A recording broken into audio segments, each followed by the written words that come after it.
ഈ പൈസ ഓരോ സ്ഥലത്ത് ട്രാവൽ ചെയ്ത് എത്തുന്നതിനനുസരിച്ച് അതിന് ഓരോ പേരാണ് അല്ലെ? ഇപ്പൊ ബാങ്കിൽ എന്താ പറയാ? ലോൺ. അതെ. ഇനി ആരെങ്കിലും കിഡ്നാപ്പ് ചെയ്ത് കൊണ്ടുപോയി പൈസ ആവശ്യപ്പെടൂലേ? അതെന്താ? റാൻസം. യെസ്. ഇനി ഡിവോഴ്സ് ചെയ്ത് കഴിഞ്ഞ ഒരു സെറ്റിൽമെന്റ് ആവശ്യപ്പെടൂലേ?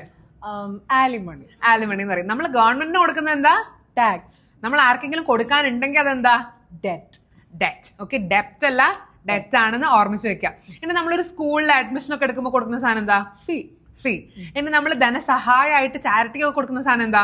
ഡൊണേഷൻ. ഡൊണേഷൻ. കോർട്ടിൽ കൊടുക്കുന്ന എന്താ? അതെന്തായിരുന്നു? ഫൈൻ. കോർട്ടിൽ കൊടുക്കുന്ന കാര്യമാണ് ഫൈൻ എന്ന് പറയുന്നത്. അതേപോലെ ഈ കല്യാണത്തിന്റെ സമയത്ത് നമ്മൾ ഗിഫ്റ്റ് എന്ന പേരിലൊരു സാധനം കൊടുക്കുമല്ലോ, അതിനെന്താ പറയാ? ഡൗറി.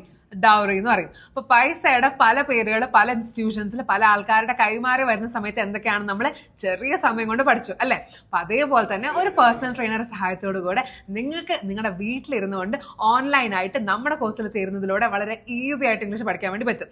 അതും 2 മാസത്തേക്ക് just for ₹3,500. So click on the link below and join English House.